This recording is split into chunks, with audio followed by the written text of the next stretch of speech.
Olá, boa noite, muito boa noite a todos. Eu sou Raíra Pureza, sou médica cardiologista, minha área é a cardiologia intensiva e eu estou aqui pela nossa quarta aula da jornada em emergências cardiológicas. Minha missão é fazer você perder o medo do plantão. Como eu vou fazer isso? Vou te ensinar emergências cardiológicas. Então, para isso, nós estamos na nossa jornada que eu programei com muito carinho e ela está muito especial.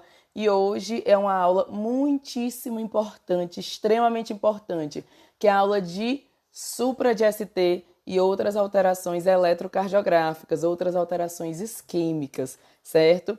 Então hoje a gente vai falar boa noite, muito boa noite, vão entrando, sejam bem-vindos, já vão colocando de onde vocês são, já pega a setinha, o aviãozinho e encaminha essa live para outras pessoas, para outros médicos, tá? Porque a live de hoje está muitíssimo importante, está muito show. E hoje a gente vai falar sobre supra de ST e outras alterações isquêmicas, aquilo que você não pode deixar de saber, certinho? O que a gente não vai falar hoje? Hoje eu não vou trazer clínica do paciente, não com muita profundidade. Hoje eu vou falar mais mesmo, me ater mais justamente às alterações do eletrocardiograma. O que eu preciso saber antes de dar meu plantão na emergência, o que eu não posso deixar de saber, certo? Para isso, né, para a gente saber a importância dessa aula, a importância desse tema, eu vou contar duas histórias. Dois pacientes muito similares que receberam condutas diferentes e tiveram desfechos diferentes. Depois que eu contar essa história, vocês vão me dizer se é importante ou não ter conhecimento sobre as alterações isquêmicas no eletrocardiograma e vocês vão me responder, certo? Então, pois bem, o primeiro paciente é um paciente masculino, 62 anos, bem-vindo, muito bem-vindos a todos. Vão entrando, vão mandando no aviãozinho para mais gente ver essa live porque ela é muito importante. Então, vou contar a minha história. Primeiro paciente, um paciente masculino, 62 anos. Ele tinha vários fatores de risco para doença arterial coronariana, ele era hipertenso, diabético, tabagista ativo. E ele teve uma dor torácica típica. Então, hoje a gente não vai se ater muito nos detalhes, porque a gente vai se ater mais no eletrocardiograma. Ele teve uma dor torácica típica, procurou o pronto-socorro e ele apresentava um supra de ST anterior extenso. A gente vai já falar com um pouco mais de detalhes sobre isso. Mas significa que ele tinha uma lesão de DA, descendente anterior proximal, que é a principal artéria do coração. E esse supra de ST, boa noite quem está entrando, vamos lá, estamos no primeiro caso. Esse supra de ST não foi visualizado pelo colega plantonista, esse é um caso real, tá, gente? E o paciente foi liberado, e era um supraço, é um supra que, assim, não pode deixar passar, tá, gente? E aí, depois de 1 ou 2 meses, ele procurou o pronto-socorro do Dante Pazanese. Por quê? Porque ele estava com dispneia aos mínimos esforços. Esse paciente, a gente fez a investigação, ele ainda mantinha lá ele já tinha as ondas Q, né, na parede anterior, a onda Q significativa, Q patológica, que significa uma área eletricamente inativa, né, nessa parede anterior, ou seja, realmente ele perdeu o músculo. E no ecocardiograma dele, ele tinha uma fração de ejeção de 32%. Então, um paciente não reperfundido, com a DA proximal, uma descendente anterior, que foi visto, né, foi investigado, ele tem uma queda muito importante da fração de ejeção, para metade, tá? E isso vai causar o quê? Dispneia, que é a falta de ar, né? Dispneia aos mínimos esforços. Esse paciente, o que a gente tinha para propor para ele? Otimizar o tratamento de insuficiência cardíaca, ele tinha uma miocardiopatia isquêmica, com a fração de ejeção bastante reduzida, e fila de transplante, né? Só que esse paciente não aceitou ir para a fila de transplante e ele evoluiu, infelizmente, para o óbito em 1 ano. Esse é o paciente 1, o paciente que chegou com um infarto gravíssimo, com supra de ST e não foi reperfundido. Agora eu vou contar a história do paciente 2. Paciente masculino também, 67 anos, o primeiro tinha 62, né? Esse é masculino, 67 anos, hipertenso, diabético, dislipidêmico, também tabagista. Chegou no pronto-socorro local, também não foi o primeiro para a gente, chegou no pronto-socorro local e lá foi visto que ele tinha um infarto igual ao do outro, infarto anterior extenso, tá? E esse paciente foi prontamente transferido, né, no tempo de transferência de 120 minutos, foi feito o cateterismo, né, e foi visto que era uma lesão de descendente anterior proximal, feita a angioplastia, com sucesso, o resultado ficou adequado. Esse paciente ele evoluiu bem ao final da internação e foi de alta. E ele, com a investigação, a fração de ejeção dele está a 52%, muito próximo aí do normal ou considerada, né, normal, borderline, certo? Então, aliás, é uma fração normal, inclusive. Então, vejam a diferença de conduta de caso para os dois pacientes. Os dois tiveram um infarto gravíssimo com supra de ST. Um não foi reconhecido e esse paciente perdeu muita parede do miocárdio e evoluiu para óbito em 1 ano. E o outro foi reconhecido, continua muito vivo, continua muito bem, porque abriram a artéria, foi feita a angioplastia. E esse paciente continua, inclusive, com suas atividades habituais. Então, eu contei esses 2 exemplos, são 2 casos reais, para a gente ver a importância da aula de hoje, tá? E, assim, às vezes eu falo do supra e tudo, às vezes a pessoa pode pensar, Raíra, quem não ia ver um suprão desse? Gente, tem gente que não vê, e a gente não pode deixar isso acontecer. Outra coisa não, mas o supra de ST você tem que reconhecer no eletrocardiograma, e é disso que a gente vai falar hoje, certo? Quando a gente está diante de um paciente com... Vamos recapitular aqui a última live. Quando a gente está diante de um paciente com dor torácica na emergência, a gente tem que fazer o quê? Um eletrocardiograma em 10 minutos. Não é só fazer o eletro e deixar lá, é a fazer e interpretar. Por quê? Porque se for um supra de ST, eu tenho que reperfundir imediatamente. Preferencialmente com angioplastia, mas se eu não estiver no meu serviço, né, um laboratório de cateterismo, e for demorar mais de 120 minutos para transferir, eu tenho que trombolizar, porque tempo é músculo, eu tenho que abrir o quanto antes essa artéria. Quanto mais tempo demora, menos miocárdio eu salvo. E maior a chance desse paciente ficar com insuficiência cardíaca, reduzir a fração de ejeção e tudo mais, tá? Por isso que a gente faz o eletro em até 10 minutos. E o eletro não deu supra, ótimo, vou dormir. Não deu supra, mas você tem que avaliar esse paciente, é uma síndrome coronariana aguda. Ele pode ter sinais clínicos ou sinais eletrocardiográficos, mesmo sem um supra, mas sinais eletrocardiográficos de gravidade. E é disso que a gente vai falar hoje. Então, hoje a gente vai falar de todas as alterações isquêmicas no eletro, tá? Tanto o supra de ST, quanto essas alterações que não são supra, mas que também são de gravidade.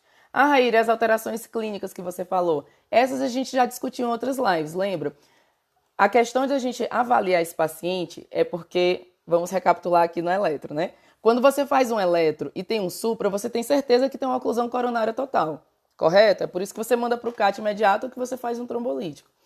Mas, quando você faz um eletro e não tem supra, não significa 100% de certeza que não tem uma oclusão coronária total também. Pode ter. Raíra, mas não era para ter suprado? Existem situações em que não supra. Ou o supra vem depois, uma recorrência de dor, ou faz uma alteração dinâmica. Mas pode ser que tenha alguma situação em que o paciente não faça o supra de ST. E ele está com a oclusão total. Raíra, como é que eu vou saber? Meu Deus do céu, achei que era só o supra que tinha oclusão total, eu tinha que reperfundir imediatamente. Quer dizer que o sem supra está misturado ali, suboclusão com oclusão total, está misturado. E como é que você vai saber? O seu paciente vai te contar. Porque ele vai vir com o eletrocardiograma dele com alto risco. Ou ele pode vir com o eletro zeradinho, normalzinho, mas clinicamente ele vai te contar que ele está com oclusão total. Ele clinicamente não vai evoluir bem. Por isso, você tem que reavaliar esse paciente. Certinho? Então, recapitulando, paciente com dor torácica, faço o eletro em 10 minutos, deu supra, já me deu de mão beijada, que está com oclusão total aguda. Vou reperfundir imediatamente, com um trombolítico ou, de preferência, com angioplastia. Não deu supra, aí eu tenho que ficar ligado. Temos critérios clínicos e eletrocardiográficos de maior gravidade, que você tem que urgenciar esse cateterismo. E é por isso que a gente tem que avaliar esses pontos e a gente tem que saber o que procurar. Se a gente não sabe o que procurar, a gente passa batido, não é verdade? E, bom, eu vou falar aqui dos sinais clínicos, só relembrar, tá? Porque esses a gente já discutiu bem nas outras lives, né? Então, quais são os sinais clínicos que pela diretriz brasileira de angina instável e infarto sem supra, quais são os sinais que o paciente pode apresentar que indicam um cateterismo imediato? Se o paciente com síndrome coronariana sem supra evoluir com choque cardiogênico ou instabilidade hemodinâmica, se ele evoluir com dor torácica refratária ao tratamento medicamentoso ou insuficiência cardíaca aguda ou complicações mecânicas pós-infarto, certo? Ou se ele apresentar arritmias malignas ou parada cardiorrespiratória, ou o sexto item, a sexta indicação, são alterações do segmento ST com um supra intermitente de ST, tá? Por isso que a gente tem que seriar o eletro, por isso que a gente tem que, quando o paciente apresenta recorrência de dor, a gente tem que refazer o eletro, tá? O eletro, gente, ele tem sua sensibilidade, sua especificidade. O paciente pode chegar com eletro sem supra e apresentar supra no decorrer da sua evolução, seja ele intermitente ou permanente, tá? Então, a gente tem que ficar ligado. Então, eu falei aqui, relembrando para todo mundo os sinais clínicos, né? Mas não é nesses que a gente vai se ater hoje. A gente vai falar bem direitinho das alterações eletrocardiográficas. Então, pega um papel e uma caneta, tá? E aí e vai anotando, porque hoje as informações são muito importantes. Deixa eu ver aqui, a Tami está falando, realmente a conduta correta faz toda a diferença para o paciente viver ou morrer. Totalmente. Esse paciente, eu citei o caso do quê? Do infarto anterior, porque esse não pode deixar passar, que são as derivações V1 a V6. É o infarto mais grave, é o anterior extenso, porque a descendente anterior é a maior artéria do coração. Então, esse não tem como deixar passar. Nenhum tem que deixar passar. Mas esse em especial. Por quê? Porque se o paciente não recebe a reperfusão, ele tem grande chance de morrer durante a internação, porque ele tem grande chance de evoluir para choque cardiogênico. E choque cardiogênico sem reperfundir é 80% de mortalidade, tá? Se esse paciente sobrevive à internação, você criou um cardiopata para o mundo. É um paciente que vai ter insuficiência cardíaca, não vai conseguir realizar suas atividades, não vai conseguir trabalhar. E é um paciente que reduziu os anos de vida dele. Então, você piorou a qualidade de vida e os anos de vida. Então, isso a gente não pode deixar acontecer. O supra de ST a gente tem que reconhecer, mas vamos melhorar, né? Não é só o supra de ST que a gente tem que reconhecer, são também os outros critérios clínicos que eu acabei de falar e eletrocardiográficos de pior gravidade. Então, vamos lá, papel e caneta na mão, que agora a gente vai dar essas definições, tá? Supra de ST. O que é um supra de ST? No eletrocardiograma, a gente tem a onda P, o QRS e o T. O segmento ST, né, tem um ponto J, que é o final do QRS, quando você tem um supradesnivelamento desse ponto J, uma elevação do ponto J. De quanto? De 1 milímetro. Em geral, a maioria das derivações, a regra geral é o quê? É uma elevação de 1 milímetro no segmento ST em 2 ou mais derivações contíguas. O que são derivações contíguas? São derivações que juntas representam uma parede do coração, do ventrículo esquerdo, tá? Então, o que são derivações contíguas? Quando você pega o papelzinho lá do eletro, o D2, D3 AVF é a parede inferior, então são paredes contíguas. Então só vai ser supra de parede inferior se tiver o D2, o D3 e o AVF elevado? Não, eles três formam a parede inferior. Se 2 dessas 3 estiverem com supra, aí você já fecha a parede. Pode ser o D2, o D3, o D3 AVF, não precisa ser os 3, são pelo menos 2 derivações contíguas. Geralmente supra tudo mesmo, tá? Mas é pelo menos 2. Outras derivações contíguas, D1 e AVL, ou V1 e V2, V3 e V4, ou V1 a V4, que são aí a parede anterior, V1 a V4, se você subdividir, V1 e V2 é septal. E V5 e V6 é parede lateral baixa, né? Enquanto D1 AVL é lateral alta. O AVR é sozinho, ele é sozinho na vida, ele não é contíguo com ninguém. Mas ele tem sua importância e eu vou já falar, tá? Na hora que a gente falar das alterações sem supra, mas que são de gravidades. Então vamos lá, definição de supra, simples, né? Elevação de 1 milímetro do ponto J, então é um supra de ST de pelo menos 1 milímetro em 2 ou mais derivações contíguas. Raíra, mas e o V2 e o V3 não é diferente? O V2 e o V3 são diferentes. Eles precisam de uma elevação maior, tá? É a partir de 1,5 para mulheres, é a partir de 2 para homens acima de 40 anos e a partir de 2,5 milímetros para homens abaixo de 40 anos. Esses são os critérios diagnósticos de supra de ST. Simples assim? Simples assim. Elevou mais de 1 milímetro em 2 derivações consecutivas, supra de ST. E V2 e V3 com essas nuances, né? 1,5, 2 e 2,5, tá? Lembrando que tem algumas particularidades aqui. Existe uma coisa chamada imagem espelho, que é uma parede de frente para outra. Por exemplo, quando eu tenho um supra em parede inferior, eu vou ter um infra na lateral alta, que é o D1 e AVL, por exemplo, certo? Qual a importância disso? A imagem espelho ela ocorre em 80% dos casos de infarto, de isquemia miocárdica aguda. Raíra, mas se eu estou vendo um supra de ST, eu vou ficar olhando para a infra, D1 e AVL? Eu já vi o supra, é o mais grave, concordo com você. Quando o supra é evidente assim, tem supra que não é evidente assim. Como assim? A gente falou que o infarto anterior extenso é o de maior gravidade, não foi? Então, se você tem V1, acometimento de V1, V2, V3, V4, mais a parede lateral, V5 e V6, ou D1 e AVL, você tem um anterior extenso, um anterior lateral. É o de maior gravidade porque ele é mais proximal de DA, de descendente anterior. O infarto inferior, ele é mais bonzinho, entre aspas. A mortalidade dele é bem menor, D2, D3, AVF, suprado. Nossa, mas é um infarto com supra. É, mas a mortalidade é menor. A não ser que ele esteja associado com alguma outra parede ou alguma outra complicação. Por exemplo, o ínferolátero dorsal. O infarto ínferolátero dorsal, ele se apresenta com um infarto de parede inferior, D2, D3, AVF, com um supra de V5 e V6, que é a lateral baixa. E cadê o dorsal? Aí ele está escondido. Ele ocorre em derivações complementares, não nas derivações convencionais. Como que eu vou desconfiar que ele existe? Porque eu vou ver um infra de V1, V2 e V3, que a imagem espelho dele é justamente a parede dorsal, a posterior.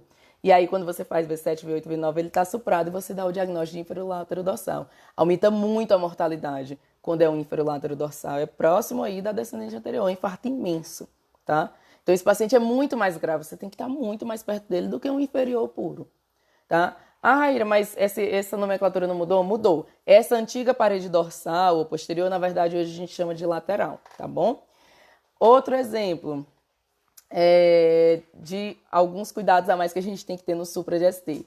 Parede inferior também, ó a danada aí. Parede inferior é a que é mais de leve, mas quando a gente tem um acometimento inferior, a gente tem que procurar sempre o acometimento de VD.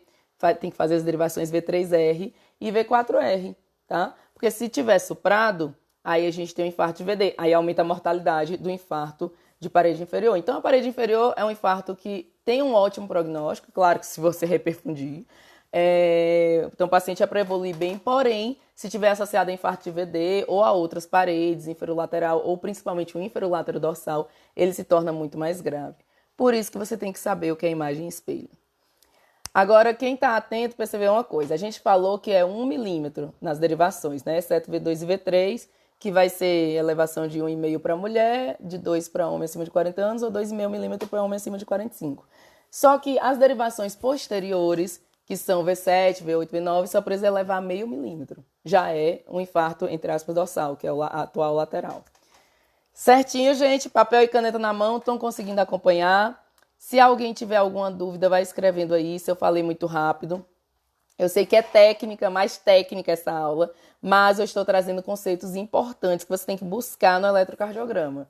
E se você não souber, como é que você vai procurar? Não tem como procurar, né? Então, temos que ter a consciência que o supra de ST a gente é obrigado a saber, pelo amor de Deus, tá? Não dá para liberar um supra de ST. Tem que procurar o supra de ST no eletrocardiograma. É por isso que você fez o eletro em 10 minutos. Certinho? Agora vamos para uma segunda situação. A Raíra não tinha supra de ST, olhei, repeti o eletro, o paciente está aqui tranquilinho, né? Tranquilinho, uma síndrome coronariana aguda. O que eu vou ter que olhar para esse paciente para ter certeza que ele está tranquilinho mesmo? Bom, os critérios clínicos de gravidade, que a gente já falou, que na verdade começa na chegada do paciente no pronto-socorro. O paciente que já chega taquicárdico, com a pressão sistólica mais baixa, ele já é um paciente mais grave. Mas enfim, então a gente tem no paciente, eu fiz aqui, dor torácica no pronto-socorro, eletrocardiograma. Foi supra de ST, a gente discutiu agora os critérios de supra. Não é supra de ST, e discutimos a importância de reconhecer isso, né? É a diferença muitas vezes entre a vida e a morte do paciente. Tá, dor torácica no pronto-socorro, eletrocardiograma, não tem supra de ST. O que eu vou procurar agora nesse paciente? Bom, você vai avaliar a evolução clínica, como a gente já falou, né? Aqueles critérios de indicação de cateterismo imediato, mesmo para o paciente sem supra, como choque cardiogênico, parada cardiorrespiratória, insuficiência cardíaca aguda, dor torácica refratária, alteração de ST com supra intermitente, então é todos esses critérios, e complicação mecânica pós-infarto. Não tendo esses critérios, aí você vai sempre reavaliando, procurando eles. Mas tem uma coisa que antes disso você já pode notar, no eletro de admissão. O quê? Os eletrocardiogramas que, mesmo sem supra, têm maior gravidade. Quais são eles? Galera que está entrando, boa noite, sejam bem-vindos. Gente, esqueci de dizer, hoje a gente tem, no final da live, a liberação da senha do e-book, tá? O e-book de hoje tá um resumo maravilhoso. Todos os critérios de supra, de infra, a gente tem os eletros de gravidade, tem as indicações de encaminhar o paciente para o cateterismo com urgência e a senha do e-book vai ser dada no final da live. Então, esqueci de falar no começo, informação importantíssima. Fiquem na live até o final, certinho? Quem for entrando, seja muito bem-vindo. Vamos lá, vamos dominar as emergências cardiológicas. Então, agora chegamos na parte das alterações isquêmicas que não são supra, mas que também é obrigatório a gente reconhecer. Então, reconhecemos o supra, ótimo, já estamos bem. Agora vamos reconhecer todos os outros padrões. Gente, o primeiro que eu vou falar é a onda T apiculada. Ah, inversão de onda T, né, Raíra? Com infra de ST, não, não. Inversão não, onda T apiculada positiva mesmo e simétrica, tá? Então, o que é uma onda T normal? Lembra lá a onda P, o QRS e o T. A onda T normal é aquela onda que é positiva assimétrica, não é? Pois quando você tem uma T apiculada simétrica, ela é uma onda T hiperaguda. Essa onda T hiperaguda, ela é o início do supra-GST. Olha que coisa importante.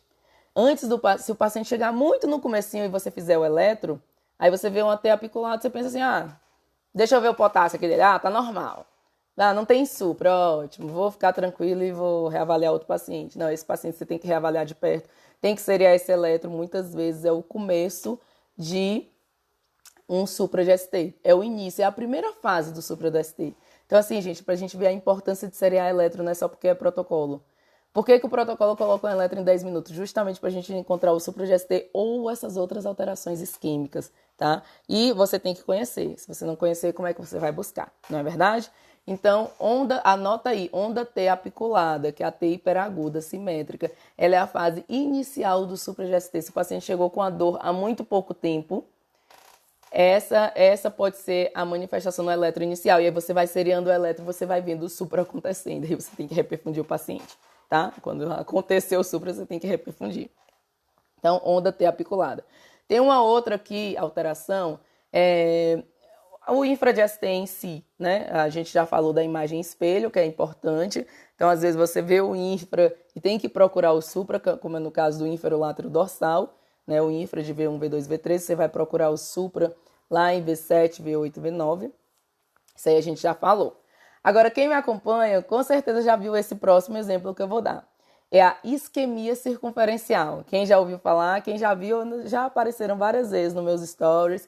Casos de isquemia circunferencial é mais frequente do que eu imaginava.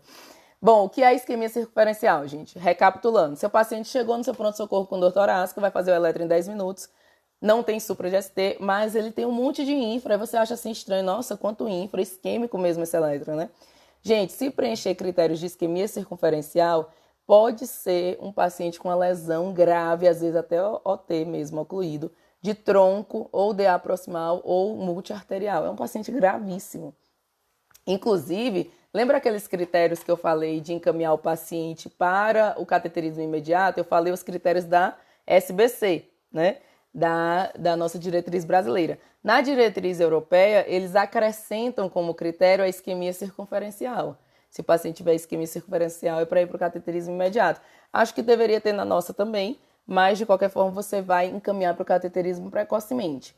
O que é a isquemia circunferencial? Lembra que eu disse que o AVR tinha a sua função? O pobre do AVR, né? A derivação forever alone, não tem ninguém, não é contígua com ninguém, coitada. Mas ele tem sua importância. Uma das importâncias dele é justamente na isquemia circunferencial. A definição de isquemia circunferencial é quando a gente tem um supra de AVR e um infradifuso de 6 ou mais derivações. Então, eu tenho que ter um infra de ST de 1 milímetro em 6 ou mais derivações, certo? Com um supra de AVR e ou um supra de V1. Nossa, Raíra, já tem 2 supras aí nesse eletro. Esse eletro, na verdade, é um eletro com supra. Não, não é, gente, que não são derivações contíguas. O AVR não é contíguo com V1, tá? E a definição, né, base de isquemia circunferencial é o quê? Supra de AVR com infradifuso, né, infra de 1 milímetro em 6 ou mais derivações. O supra de AVR pode vir acompanhado de um supra de V1 também, tá? Qual a importância da isquemia circunferencial? Ela indica oclusão, lesão, às vezes oclusão, tem uns critérios que a gente que aumenta a acurácia para oclusão, mas ela indica lesão de tronco, de coronária esquerda, que basicamente é a artéria mais importante do coração, do tronco sai a descendente anterior e a CX, que é a circunflexa, ou indica lesão multiarterial, ou seja, é um paciente gravíssimo. Paciente mais grave, um dos mais graves da síndrome coronariana aguda. Então, esse paciente, ele precisa, sim, de uma atenção especial e precisa ser referenciado, né, o quanto antes para o cateterismo. Pela diretriz europeia, é referenciado imediatamente pela nossa diretriz brasileira. Não, mas é um paciente que o quanto antes você puder encaminhar para uma estratificação invasiva, que a gente chama, né? Que é o cateterismo, você deve encaminhar, certo? Vou falar um outro, que foi até um pedido de hoje nos stories, na caixinha de pergunta. Síndrome de Wellens. Síndrome de Wellens, quem conhece? Gente, o Wellens é uma síndrome que, se você for ver a síndrome completa, né, não só o eletrocardiograma, inclui o paciente ter apresentado dor torácica recente, não ter elevação de marcador ou pouquíssima elevação. As ondas R progridem normalmente ali, V1, V2, V3, não tem onda Q, não tem supra ou um supra mínimo. O que tem no Wellens, então, né? Não tem nada disso. O que tem no Wellens? O Wellens é uma onda T bifásica em V2, caracteristicamente em V2 e V3, tá? Então, essa onda T bifásica pode acontecer de V1 a V6, pode, tá? Mas ela é caracteristicamente de V2 e V3. Só um minutinho.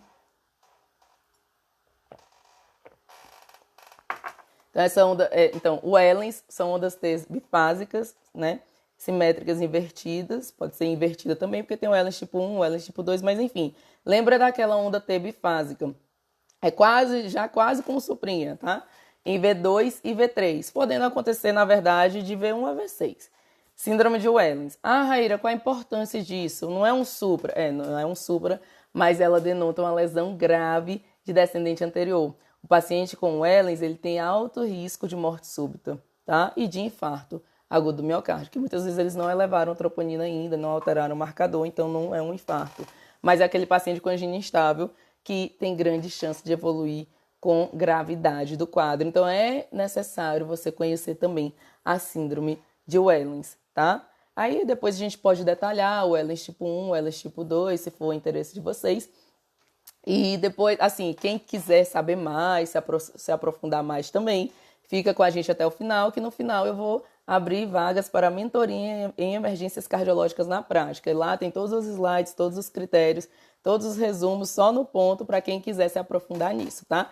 Aqui nessa aula, meu objetivo é trazer para vocês a importância disso. Já estão com o papel e a caneta na mão, né? Vão anotando porque vocês precisam conhecer esses padrões, tá? E acompanhem lá no feed também, que eu vou postando no feed de vez em quando algum padrão ou outro de eletrocardiograma, então vão acompanhando também, certinho?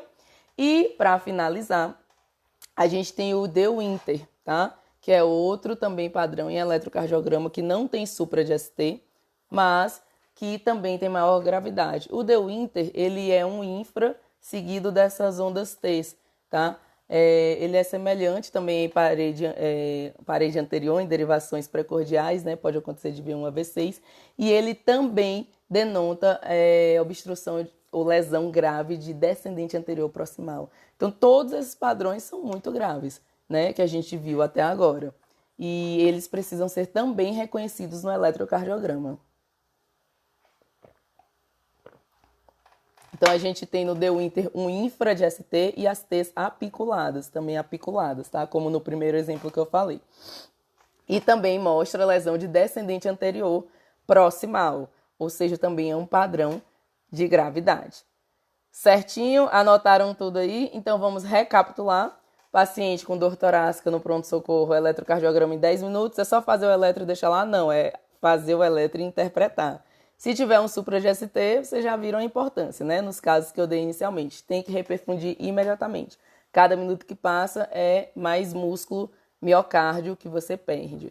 Ah, o paciente não tem supra de ST, vou ficar tranquilo? Não, tem critérios clínicos e eletrocardiográficos de gravidade que eu sou obrigada a saber reconhecer também, tá? Esse paciente sem supra, inclusive, pode ter uma oclusão coronária total. E aí a gente vai descobrir como, fazendo essas avaliações. Você tem que saber o que procurar.